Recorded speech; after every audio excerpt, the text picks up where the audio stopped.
apalagi Roh Kudus. Dia mungkin tidak marah pada saudara karena dia manis dan manis.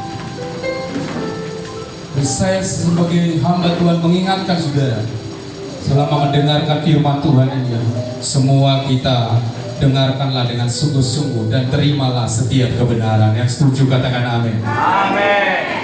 Saudara, firman Tuhan hari ini Pentakosta. Mari buka Alkitab saudara dalam Kisah pasal 1 ayat yang ke-8. Tetapi kamu akan menerima kuasa kalau Roh Kudus turun ke atas kamu, dan kamu akan menjadi saksiku di Yerusalem dan di seluruh Judea dan Samaria dan sampai ke ujung bumi. Bolehkah sama-sama kita baca 2-3 ya? Tetapi kamu Akan menerima kuasa kalau Roh Kudus turun ke atas kamu, dan kamu akan menjadi saksiku di Yerusalem, di seluruh Judea dan Samaria dan sampai ke ujung. Perhatikan, bicara tentang kuasa, saudara, ada dua kata, yaitu exousia. Di sini bicara tentang kuasa itu karena posisi yang melampaui. Misalnya murid-murid saudara yang diutus oleh Tuhan, mereka bisa mengusir setan. Kenapa? Karena murid-murid lebih tinggi posisinya dari setan. Tetapi saudara, di dalam Kisah 1 ayat 8, kuasa di sini bukan karena posisi, tapi kuasa kita peroleh karena penyertaan Tuhan. Haleluya. Haleluya. Berbeda posisi kuasa karena posisi dengan kuasa karena penyertaan Tuhan. Dan saudara, pada saat Roh Kudus dicurahkan, maka kita tidak sedang berjalan dengan orang yang paling berkuasa di dunia, tapi kita sedang berjalan dengan Roh Kudus. Amin. Jadi kita bisa mengalami kuasa karena ada penyertaan Tuhan dalam hidup kita. Dan berbicara tentang kuasa karena penyertaan, bukan karena posisi, maka dampak yang terjadi kepada gereja mula-mula, dan itu juga harus terjadi dalam hidup kita hari ini. Amin. Yang pertama, bahwa kuasa diberikan. Kita akan belajar satu kisah di dalam Perjanjian Lama tentang Menara Babel. Saudara, saya percaya saudara tahu tentang cerita Menara Babel. Dalam Kejadian pasal 11, Menara Babel bercerita tentang mereka berusaha menyerupai Tuhan. Mereka berusaha, saudara, membuat sesuatu bangunan yang tinggi. Ada sekelompok orang yang memiliki kuasa yang besar, dan itu disebut, saudara, dalam hal ini kuasa moral. Mereka ini adalah orang-orang yang sangat bekerja keras. Orang-orang di Babel itu, saudara, mereka adalah orang-orang yang unggul, komunikator yang ulung, saudara, penyemangat rekan. Saudara tahu perencana yang terbaik. Coba kita baca, saudara, Kejadian pasal 11. Nanti saudara baca semua ayatnya di rumah, tapi kita akan baca beberapa ayat saja. Nanti kita akan belajar satu perbandingan ini, saudaraku, tentang Roh Kudus.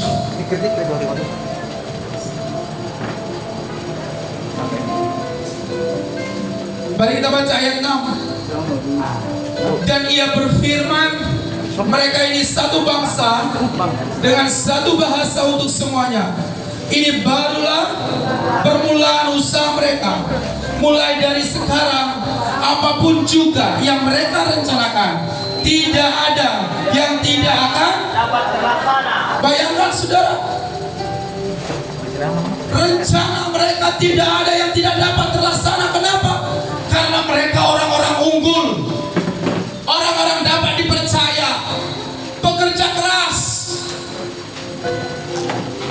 Mereka punya standar moral yang cukup bagus.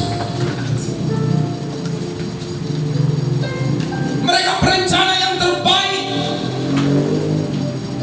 Dan Alkitab tadi berkata, tidak ada yang mereka rencanakan dan tidak berhasil.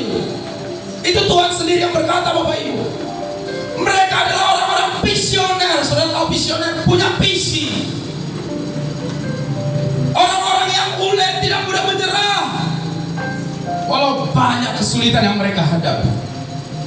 Tetapi saudara dengarkan baik, masalahnya adalah bahwa kepintaran, kuasa moral yang mereka pegang membuat mereka membuang Tuhan dari tahtanya, membuat menara sampai ke langit sehingga mereka berkata kita tidak perlu lagi Tuhan, Bapak Ibu. Membuat saudara mereka merasa bahwa hidup mereka sudah baik, tidak perlu lagi standar dari Tuhan. Jadi peristiwa menara Babel itu sangat mengerikan, dan itu adalah saudara paling gelap di mana manusia diciptakan Tuhan membuang Tuhan yang menciptakannya. Supaya demikian juga hal yang paling gelap dalam hidup kita ketika kita membuang Tuhan dalam hidup kita. Tapi kita lihat saudara apa yang terjadi. Murid-murid Yesus, saudara tahu, saya akan jelaskan beberapa murid Yesus. Beberapa dari murid Yesus, saudaraku, orang-orang yang sangat lemah dalam moral. Petrus, saudara tahu siapa Petrus?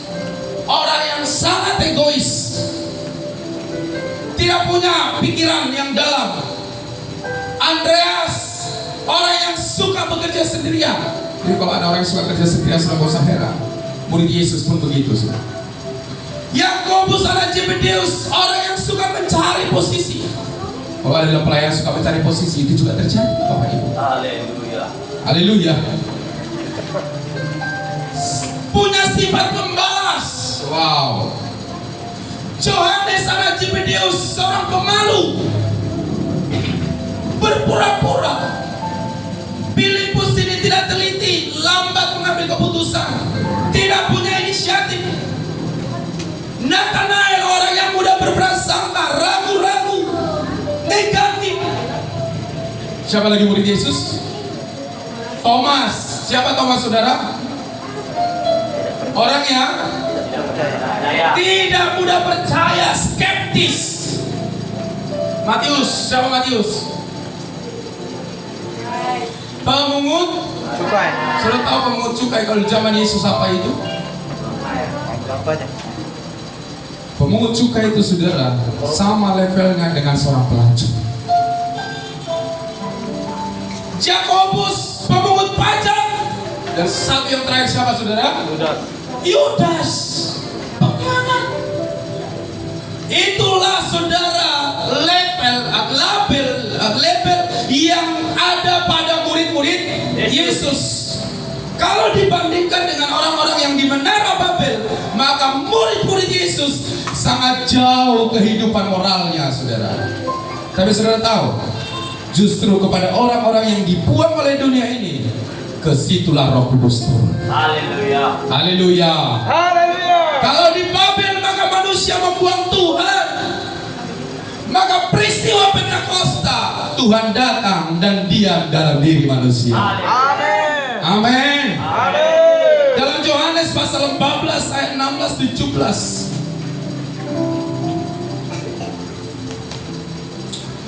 Firman Tuhan berkata, aku meminta kepada Bapa dan Dia akan memberikan kepadamu seorang penolong yang lain, supaya Ia menyertai kamu. Sudah tahu nggak apa kata arti menyertai? Itu artinya diam terus menerus.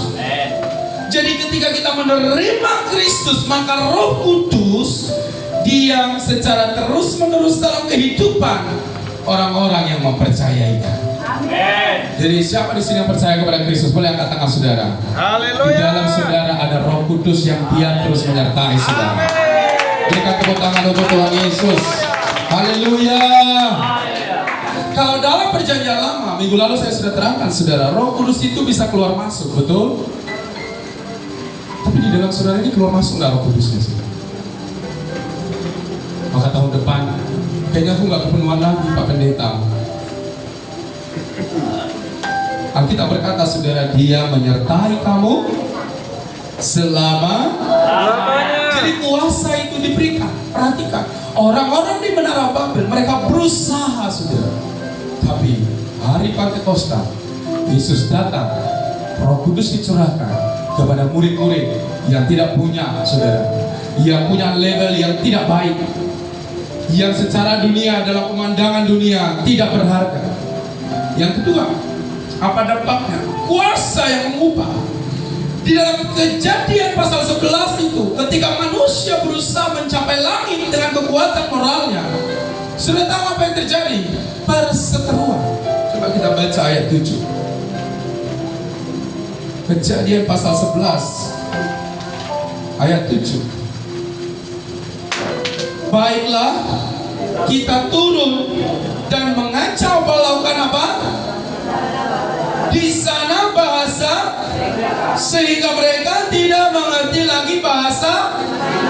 Perhatikan apa yang terjadi ketika manusia berusaha menyerupai Tuhan. Terjadi perseteruan. Alkitab berkata Allah akhirnya turun dan memporak-porandakan mereka karena mereka sudah memberontak terhadap Allah. Tapi dalam Injil, saudara, ketika di Babel terjadi perseteruan, pada hari Pentakosta terjadi kuasa perdamaian, di mana Roh Kudus yang tinggal di dalam kita melakukan satu proses. Apa itu, saudara? Memperdamaikan kita dengan Allah. Waktu di Babel orang mau setara dengan Tuhan, Tuhan datang mengacau balakkan. Bahkan bahasa mereka yang satu, porak-porandakan. Tapi waktu Tuhan datang di hari Pentakosta, Roh Kudus yang tinggal dalam kita memperdamaikan kita kembali dengan Allah. Amin. Haleluya. Ya. Kembali kita berdamai. Roh Kudus itu akan membantu kita mengambil langkah yang sangat penting. Sudah tahu langkah apa? Itu percaya kepada Yesus. Jadi Roh Kudus di dalam kita ini sifatnya membawa kita kepada Yesus. Amin. Haleluya. Haleluya. Roh Kudus yang dicurahkan kepada murid-murid memberikan kuasa sehingga mereka punya keberanian untuk memberitakan Yesus. Amin. Kisah 2, 37, 38. Mari kita baca, saudara. Firman Tuhan berkata, ketika mereka mendengar hal itu, mereka sangat terharu. Lalu mereka bertanya kepada Petrus dan rasul-rasul yang lain, apakah yang harus kami perbuat, saudara-saudara? Jawab Petrus kepada mereka, apa? Bertobatlah dan hendaklah kamu masing-masing memberi dirimu dibaptis dalam nama Yesus Kristus untuk pengampunan dosamu, maka kamu akan menerima apa? Karunia Roh Kudus. Ketika mereka mendengar hal itu, hati mereka terharu. Apa yang mereka dengar, saudara? Injil. Apa yang mereka dengar? Injil. Firman. Hati mereka Terharu. Saya bertanya sama saudara, saudara dengar firman ini, saudara? Seberapa saudara bisa mendengar firman dengan baik? Wow, tidak semua ya. Siapa saudara yang mendengar firman Tuhan dengan baik? Saya. Apakah hati saudara terharu? Amin. Atau nggak tahu kenapa apa yang dibilang pendeta ini, masih marah-marah aja pendeta ini. Begitu saudaraku? Hati mereka Terharu. katakan saya terharu. Saya terharu. Harusnya nggak dibilang terus, sudah harusnya lompat-lompat. Tapi kayaknya nggak ada di sini yang terharu satu pun. Iya ya, nggak ada yang terharu ini. Ada. Harusnya, oh iya ya, harus begitu. Hati mereka jadi terharu, lalu mereka bertanya kepada Petrus, apa yang harus kami perbuat? Hendaklah kamu bertobat dan memberi dirimu dibaptis. Saudara, bagi saudara yang belum dibaptis hari ini, beri diri saudara dibaptis.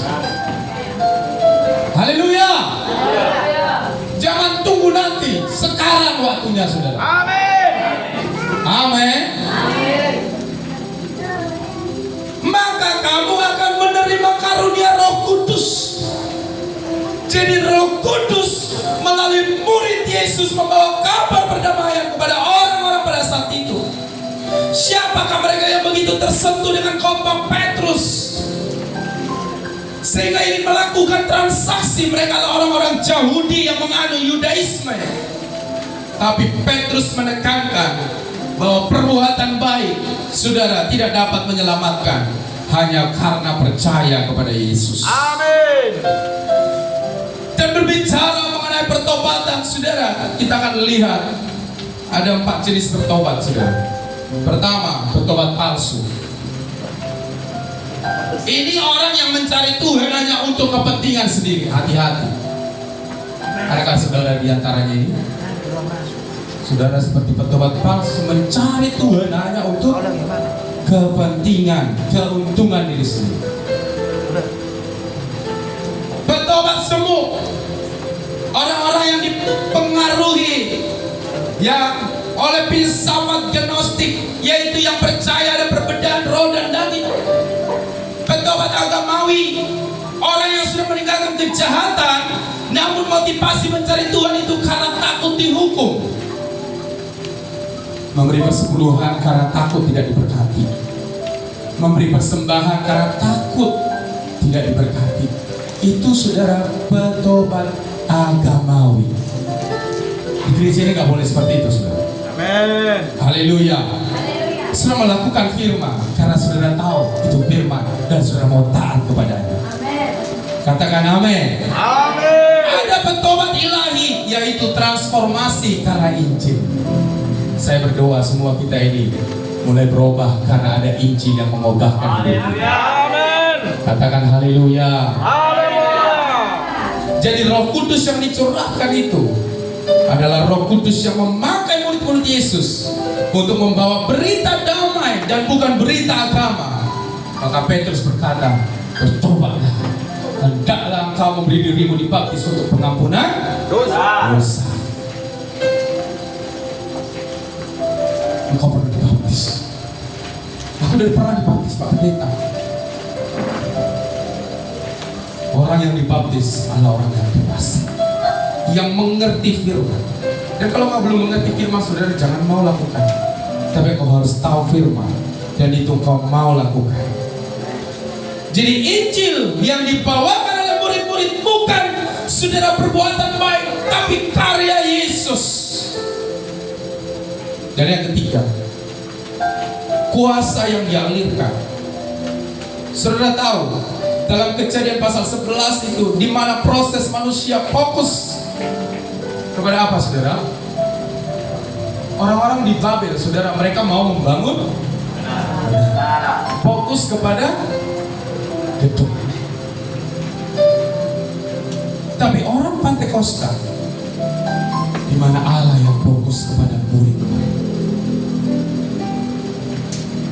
Kita kalau menjadi gereja yang terus fokus kepada gedung, datang ke gereja karena gedungnya cantik, datang ke gereja karena fasilitasnya mewah.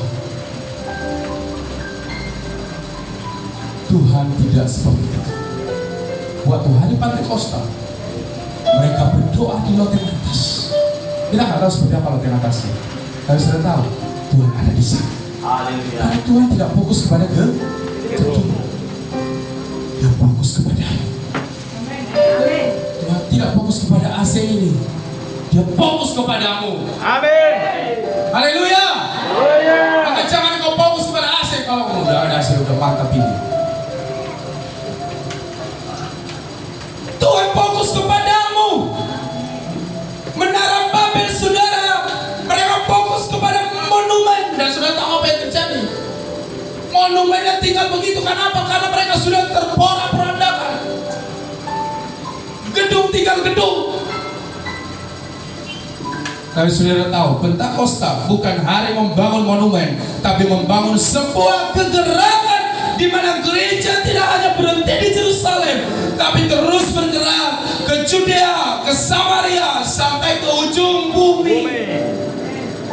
Itulah Roh Kudus, saudaraku.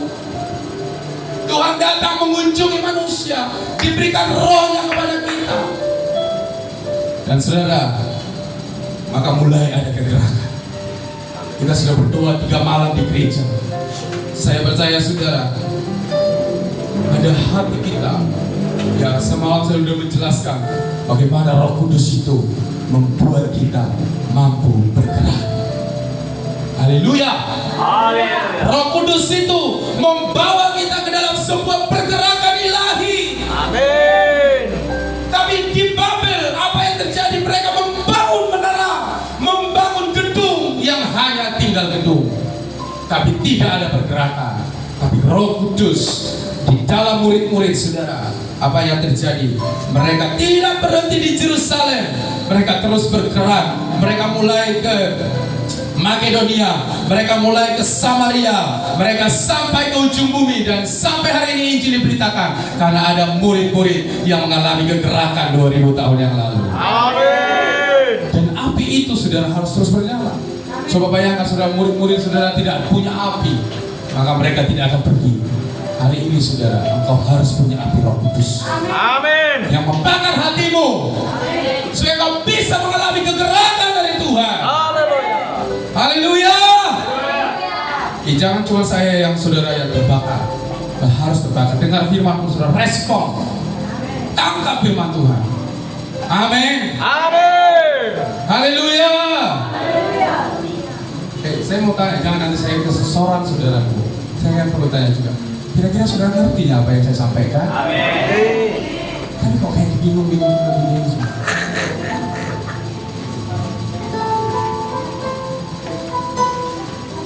Haleluya. Haleluya.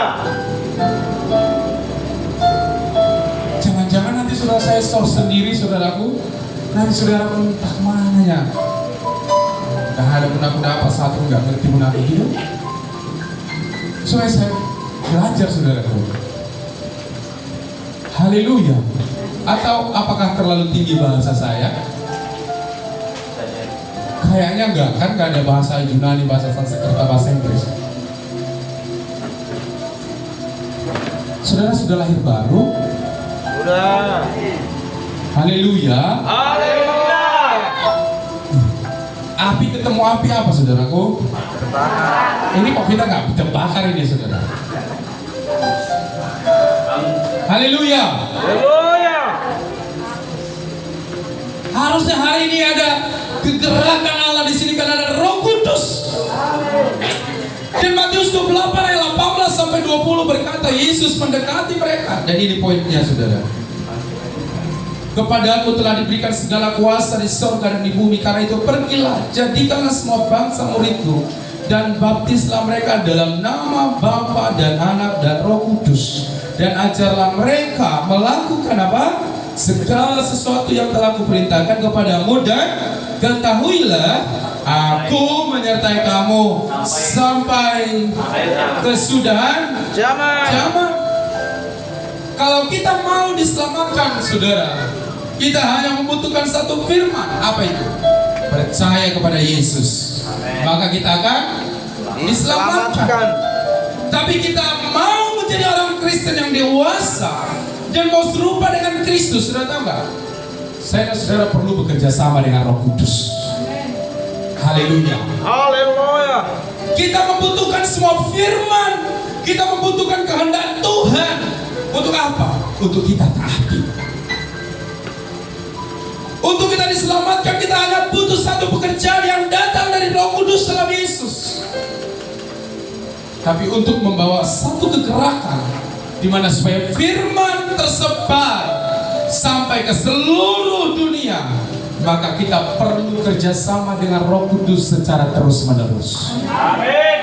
Haleluya. Haleluya. Maka gereja ini harus terus bekerja sama dengan Roh Kudus supaya kegerakan itu bisa terus dikerjakan. Amin. Amin. Haleluya. Haleluya. Itulah sebabnya saudara, gereja yang berjalan tanpa pemuritan. Karena gereja yang memuridkan adalah gereja yang sedang bekerja sama dengan Roh Kudus. Haleluya. Untuk membangun sebuah kegerakan yang besar. Coba bayangkan saudara, kalau mungkin untuk percaya kepada Yesus hanya perlu Firman. tapi untuk bisa firman itu diberitakan, Anda dan saya harus Bergerak. dimuridkan. Haleluya. Haleluya. Engkau harus tinggal, engkau harus kerja sama dengan Roh Kudus. Kalau kita belajar tentang murid, Matius 16:24 berkata, lalu Yesus berkata kepada murid-muridnya, setiap orang yang mau mengikut aku ia harus menyangkal diri, memikul salib, dan mengikut aku. Sudah tahu kata mengikut aku itu artinya adalah sebuah keharusan dan terjadi secara terus-menerus. Jadi kalau gereja tidak ada pemuritan setiap hari, maka tidak akan bisa bergerak. Roh Kudus sudah ada, tapi kita perlu kerjasama dengan Roh Kudus. Bagaimana caranya? Kita harus terus memuridkan. Haleluya. Gereja ini harus terus memuridkan. Amin. Gereja boleh memiliki tim pujian yang hebat, namun kalau tidak ada pemuritan, maka tidak akan terjadi kegerakan. Maka semua pelayan harus dimuridkan. Haleluya. Kalau pelayan gak mau dimuridkan, saudara, tidak akan ada kegerakan. Saudara hanya hebat sendiri. Karena gereja harus memuridkan untuk apa? Supaya terjadi kegerakan. Kita nggak bisa kerja sendiri, saya nggak bisa kerja sendiri. Kita perlu dimuridkan. Dan Roh Kudus memampukan kita untuk menjadi murid Kristus. Haleluya. Haleluya. Jadi engkau bukan hanya perlu berbahasa rapasana, tapi engkau harus terus-menerus mau bekerja sama dengan Roh Kudus. Engkau harus mau dimuridkan. Amin. Supaya apa? Supaya firman ini boleh terus diberitakan. Kita akan lihat beberapa, saudara, ayat Alkitab. Karena mereka murid, saudara, firman itu, saudara, berkuasa. Kisah 6 ayat 7.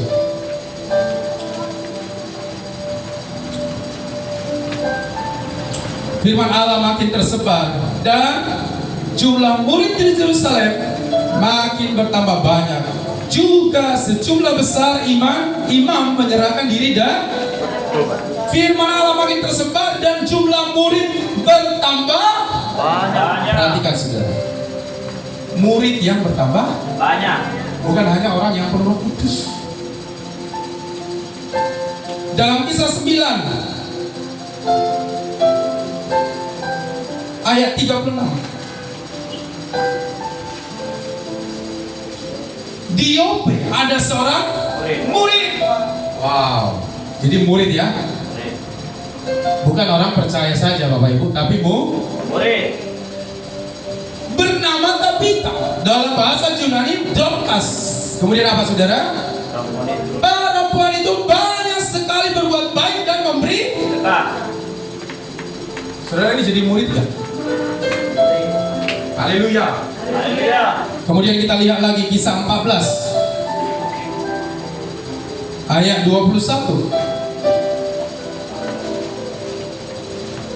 Paulus dan Barnabas memberitakan Injil di kota itu dan memperoleh apa? Banyak murid. Banyak murid. Kisah 16 ayat 1. Paulus datang juga ke Derbe dan ke Listra. Sama-sama baca. Di situ ada seorang murid bernama Timotius. ibunya adalah orang Yahudi dan telah menjadi percaya, sedangkan ayahnya seorang Yunani. Jadi saudara, kenapa firman Tuhan itu bisa tersebar sampai ke seluruh dunia? Karena ada murid. Anda dan saya harus jadi murid. Amin. Haleluya. Setelah kita dipenuhkan Roh Kudus, engkau harus jadi murid. Murid yang bagaimana? Bayangkan tadi dikatakan di Yope ada seorang perempuan yang bernama siapa? Tabita. Dan Alkitab mencatat bahwa dia orang yang suka memberi sedekah, memberi tumpangan. Kenapa? Karena jadi Murid. Saudaraku, dengarkan baik. Engkau perlu jadi murid. Engkau perlu bekerja sama dengan Roh Kudus. Amin. Sehingga setiap hari engkau dimuridkan. Amin. Engkau setiap hari mengalami Tuhan. Amin. Sehingga engkau menjadi murid. Sehingga kemanapun, saudara, gak apa-apa, kita gak harus semua kumpul di sini kok. Mungkin engkau pergi ke satu kota, nanti saya pergi ke sana, ada murid di situ. Pergi nanti ke Siantar, karena saudara sudah menerima kuasa Roh Kudus dan engkau mau dimuridkan, engkau ke Siantar, engkau juga jadi murid di situ. Haleluya. Haleluya. Haleluya. Haleluya. Anak-anak muda engkau mulai melihat, engkau perlu dimuridkan dulu. Supaya nanti kau jadi murid, kemanapun engkau pergi, engkau memberitakan firman. Maka setiap kali Paulus pergi kemana-mana, dia punya Murid. Kita pergi kemana-mana saudara sulit, saudara. Kenapa? Karena nggak ada murid kita. Kita semua kumpul di sini semua. Haleluya. Haleluya. Kegerakan anak terjadi itu memang awalnya Kumpul. tapi setelah kumpul apa saudara? Pergi memberitakan. Saudara harus pergi. Tapi sebelum pergi saudara, di tempat saudara bekerja, beritakan Injil. Amin. Di kampus saudara, beritakan Injil. Amin. Sambil jualan, beritakan Injil. Sambil berbengkel, beritakan Injil. Amin. Haleluya. Haleluya. Jangan sibuk untuk diri kita Sendiri. Kalau orang yang sibuk untuk diri sendiri itu belum jadi murid. Murid artinya mengikut Kristus. Dia memberitakan Injil. firman Tuhan. Supaya kemanapun engkau pergi, engkau punya murid. Haleluya. Haleluya. Saya kemana-mana saudaraku, saya nggak kenal semua orang, tapi orang selalu Pak katanya. Sampai dada-dada saudara. Siapa? Ini siapa? Katanya siapa sih gitu kan? Suatu hari saudara, saya paling malu, bajunya seksi pula kan saudara, di mall, kemudian dipanggil Pak katanya saudara. Aduh. Ini siapa? Gitu. Oh saya ingat, oh itu murid saya, kan gitu saudara. Coba saudaraku saya nggak mau muridkan di sekolah, nggak betul Pak Juri, kan gitu paling kata orang. Haleluya, haleluya saudaraku. Haleluya. Satu kali kami pergi ke Samosir saudara, cari tempat makan, gak ada lagi tempat makan saudara. Kemudian saudara ada satu restoran, apa ini katanya saudaraku, ada Murid. Kamu merasa secara sekolah mungkin murid bapak itu bukan, saya ngajarin dia loh. Haleluya, haleluya saudaraku. Haleluya. Haleluya. Haleluya. Maka saudara kalau memuridkan, muridkan aja. Bagaimana memuridkan Pak? Engkau terlebih dahulu murid supaya kau bisa Muridkan.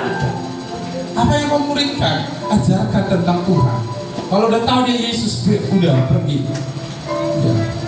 Kita berdoa saudara. Adakah saudara yang mau diutus? Iyalah. Kemana saudara? Berdoa saudara. Kalau kata Tuhan, kalau belum suami istri, ayo kita tinggal persiapkan aja. Udah jagonya semua. Kalau suaminya mau pergi, istrinya belum, berdoa dulu untuk istrinya supaya mau Diutus. Anak-anak muda, udahlah untuk apa lagi hidup ini saudaraku? Mau jadi apa saudara? Mau jadi kaya? Enggak kaya-kaya juga ya saudara, saya lihat. Kerja keras kan, banting tulang saudara. Sampai boleh bilang, sampai kali aku Pak nggak bisa datang ke baktian. Tapi yang dulu makan bakso, nah pilitan saudara. Bukan sebenarnya pelit, karena tidak ada. Coba saudara, karena kalau ada uang. Langsung saudara pulang-pulang dari sini nanti, Pak ayo kita makan Kentucky Fried Chicken. Ini kan saudara berpikir, oh nanti Bu, ajak Bapak itu yang bulan lagi jus berapa? Sulit kan? Jadi kalau begitu saudara bagaimana? Kan gak kaya-kaya kali kan? Ayo pergi memberitakan Injil. Jadi hamba Tuhan. Haleluya. Haleluya saudaraku. Anak-anak muda berdoa kalau saudara jadi hamba Tuhan. Emang tiba-tiba saudara bisa jadi konglomerat? Jangan-jangan nanti saudara konglomerat, saudara jadi yang menghabisi uang negara ini.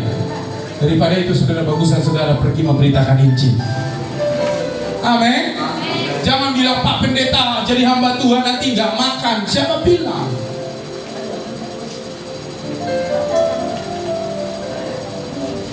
Orang tua harus saudara berdoa, anak saudara salah satu harus ada hamba Tuhan. Enggak ada yang bilang amin. Orang tua pun pengen kali anaknya supaya jadi dokter, supaya jadi polisi. Ya kan? Pengen anakku supaya sukses. Nah sekarang pertanyaannya, sukses itu menurut saudara apa saudara? Punya banyak uang? Coba tanya yang punya banyak uang itu, apakah dia sukses? Jadi kalau saudara sudah tahu nilai kekekalan, harusnya di gereja ini engkau mulai menanamkan nilai-nilai kebenaran kepada anakmu, dan engkau mulai menubuati dia jadi hamba Tuhan kau anakku, jadi hamba Tuhan kau anakku. Amin. Amin. Haleluya. Haleluya. Mulai berdoa. Satu anak saudara udahlah, mau jadi apa lagi saudara? Serahkan sama Tuhan. Amin. Kalau belum mau dia berdoa. Amin. Amin. Iya mas saudaraku. Saya mau berpikir gini, untuk apa hidup ini kan? Coba, saya pikir-pikir kan, saudara kan takut Tuhan semua ini kan, orang-orang tua ini. Saya lihat kerja keras, membayar persepuluhan, membayar persepuluhan, hidupnya baik-baik, gak nyari yang macam-macam. Tapi saya lihat, kayak ada sesuatu yang apa? Kenapa gak jadi hamba Tuhan aja gitu saudaraku? Tapi kalaupun enggak saudara, anak saudara harus jadi hamba Tuhan. Amin. Mulai sekarang membuat anak saudara jadi hamba Tuhan kau anakku. Jangan bilang kayaknya nggak ada kuliah ini. Jangan kita yang menilai. Samuel waktu mau mengurapi Daud apa katanya?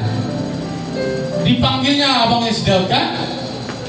Banyak ini mantap ini, perawakannya tinggi. Tapi Tuhan bilang enggak itu, bukan itu kan katanya. Ya. Dibilang ya ada lagi nggak satu lagi anakmu kan katanya. Betul. Tuhan berkata apa? Manusia melihat apa yang di depan mata, tapi Tuhan melihat Hati. Jadi jangan bilang nggak adanya panggilan anak ini berdoa pun nggak pernah jadi berdoa. Kan bukan kita yang mengubah orang kan? Haleluya. Haleluya. Ya tiba-tiba nanti dia sudah ketemu Tuhan. Ayo dari sekarang saudara, supaya kita punya visi, gereja ini harus punya visi. Minimal setiap tahun kita harus ada mengutus orang Amin. sekolah jadi hamba Tuhan. Amin. Amin. Haleluya. Haleluya. Saya berpikir gini, saya nggak mau lah jadi gereja yang udah ini, sorry ya, saya nggak pernah berpikir ini untuk nggak ada. Sedikit pun apapun saya nggak pernah berpikir ini gereja. Percayalah saudara, ini bukan gereja. Saya nggak pernah berkata seperti itu karena ini memang bukan gerejaku. Ini gereja Tuhan. Maka saya saudara rindu semua orang itu jadi hamba Tuhan. Saya di sekolah saudara, saya selalu bilang ayo siapa yang mau jadi hamba Tuhan. Setiap tahun saya berusaha saudara. Tahun lalu ada saya tolong dia masuk di sekolah Alkitab. Sebelumnya juga ada yang masuk sekolah Alkitab saudaraku. Ya tahun ini saudara saya berharap ada. Haleluya. Haleluya. Haleluya. Haleluya. Karena itu sudah nggak ada yang lain. Bukan saya berkata yang lain itu nggak penting, bukan. Tapi supaya firman ini sampai diberitakan, saudara. Makanya saudara harus jadi murid. Mau dimuridkan, saudara. Memang jadi murid itu kan nggak enak, Bapak Ibu. Setiap hari ke sekolah, bayangkan jam 7.30 harus sampai di sekolah. Kalau terlambat, ditutup gerbang. Kan itu murid. Artinya apa? Punya disiplin. Kita murid Kristus pun harus punya disiplin. Bukan berarti karena kita udah berdoa kudus suka-suka hati, gak bisa. Kita harus dimuridkan. Supaya apa? Kita harus bekerja sama dengan Roh Kudus supaya kegerakan itu sampai terjadi. Kalau enggak nanti saudara, kita hanya bahasa roh, tapi tidak ada sesuatu. Saya berani melihat saudara ke depan. Saya berani melihat bahwa ada kegerakan itu. Mungkin engkau orangnya, mungkin engkau orangnya. Tapi engkau belum melihat dengan jelas. Hari ini Roh Kudus bukan selaput mata kita yang menutup tidak bisa melihat. Hari ini ada panggilan Tuhan dalam hidup. Kamu tantang engkau kalau kau mau jadi hamba Tuhan. Kamu boleh berdoa kepada Dia. Tidak usah takut, saudara. Engkau perlu diperlengkapi untuk ada orang yang pergi memberitakan Injil.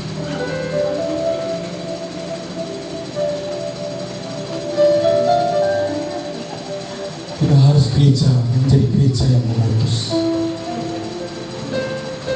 Tidak usah lihat latar aku Pak Pendeta begini, latar belakangku begini. Murid-murid semua tidak ada yang jelas. Tapi ketika Roh Kudus mengubahkan hidupnya, mereka lah orang yang militer yang dipakai Tuhan untuk memberitakan Injil. Haleluya saudaraku. Haleluya. Kita nggak hanya untuk, aku nggak mau hanya untuk menyenangkan. Aku mau menyenangkan engkau semua di sini. Meninabukan kemudian saya bilang, oh kau diberkati Tuhan. Oh begini enggak. Kau harus jadi murid. Katakan saya harus jadi murid. Saya harus jadi murid. Katakan kiri kanan saudara, kau harus jadi murid. Harus jadi murid. Amin saudaraku. Amin. Jadi murid ya. Jadi murid ya. Amin. Sehingga nanti kerjaan kita enggak apa? Memang saya lihat gak ada berantem atau, tapi saudara kita harus mengerjakan panggilan kita.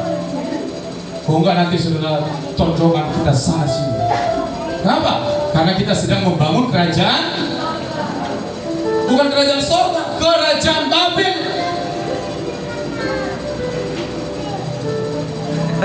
Di gereja ini tidak ada kerajaan siapapun selain kerajaan sorga. Amin. Haleluya. Haleluya.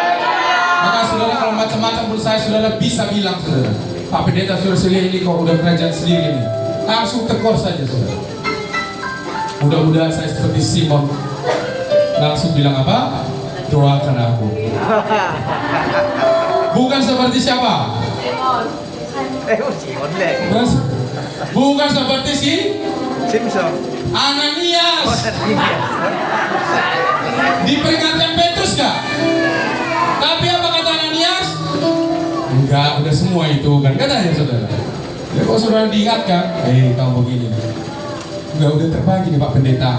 Belum saudara. Enggak perlu saudara bilang udah terbaik. Bilang aja, tolong aku doakan, aku mau berubah. Itulah dia murid. Saya harus jadi murid. Engkau juga harus jadi murid. Sama-sama kita murid Kristus. Amin. Murid yang mau diajari, murid yang punya disiplin. Itulah saudara gunanya Roh Kudus di dalam kita. Itulah saudara supaya ada kegerakan terjadi. Pentakosta tidak berhenti di Yerusalem sampai ke Samaria. Saudara, saya akan mendengarkan kabar-kabar baik dari saudara. Saudara mulai berani bersaksi. Saudara mulai berani berkata-kata. Saudara mulai pergi. Saudara mulai bilang, Pak doakan kami nanti mau ikut ya. Mungkin aku mau ikut ke Nias lah gitu saudara. Mulai saudara. Tapi nggak ada uang. Nanti kita doa supaya ada uang. Jangan pernah uang menjadi penghalang bagi saudara untuk pergi melakukan kerajaan Allah. Haleluya. Tidak boleh menjadi alasan uang saudara sehingga kita tidak pergi memberitakan Injil. Karena saya percaya Tuhan memperlengkapi pekerjaan Tuhan. Saya bilang sama Tuhan, Tuhan aku hambamu, aku melayanimu. Tidak mungkin saya kekurangan, tidak mungkin saya meminta-minta, dan tidak mungkin saya tidak ada uang untuk pekerjaan Tuhan. Maka jujur aja saudaraku, semua dengan iman, melangkah dengan iman. Haleluya. Nah saudara pikir banyak Bapak Pendeta, tak ada 1000 pun nggak ada saudara. Ada di deposit Bapak itu, tak ada saudara. Tapi saya nggak pernah takut saudara, karena kita melayani Tuhan. Kan saya bilang, oke gitu nanti kita meminta. Enggak saudara, percaya saudara. Saya berpikir gini, Tuhan, banyaklah uang supaya aku bisa memberkati banyak orang. Banyaklah uang supaya aku bisa menolong orang. Haleluya. Haleluya. Haleluya saudaraku. Haleluya. Adakah saudara diberkati hari ini? Amin. Jadi kita penuh Roh Kudus, kita harus jadi Murid. amin. Amin. Haleluya. Ada jiwa saudara kayaknya ini apa, layani. Kau mau jadi hamba Tuhan bilang. Udahlah saudara, kita harus memuridkan, kita harus memutus. Nanti kalau ada orang yang mau jadi hamba Tuhan, gereja ini harus siap memperlengkapinya. Amin. Amin. Kita harus siap menyekolahkannya. Walau mungkin gak harus jadi gereja kita saudara, tapi kalau dia mau jadi hamba Tuhan, kita harus mau mendukungnya. Amin. Amin. Haleluya. Tuhan Yesus memberkati.